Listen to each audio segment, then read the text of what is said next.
Pero ang nangyari po, nung pinapo-pull out ko na po yung amin pong arresting team, yung pong binanggit na pangalan na gustong ipasuspinde, yung NCR po namin, hinarang po sila sa baba, gusto silang i-detain. So, minabuti ko po na tumawag kay kay SecGen Dong Mendoza para kausapin, mag-negotiate na total we're pulling out, baka naman pwede nang palabasin kami.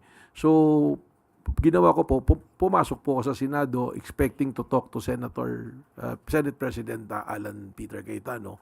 Nung pagpasok ko po sa pintuan, ando dun po si Senator Ivy, Senator Pia Cayetano, Senator Loren, Senator Mark Villar, Senator Marcoleta initially, tapos dumating po Senator Jinggoy and Senator Bongo.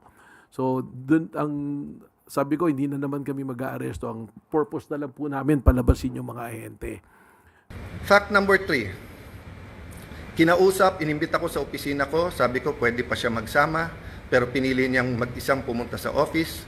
We had a number of senators there, and sinabi po ni NBI Director, he will follow the Senate and he will not arrest sa loob ng Senado. We told him to submit the warrant para makita namin. Sabi niya nung Lunes, Tuesday niya isasubmit kasama ang sulat. Pinayagan namin iuwi niya yung 10 operatiba niya, agents niya, with the condition na ibibigay niya yung spot report.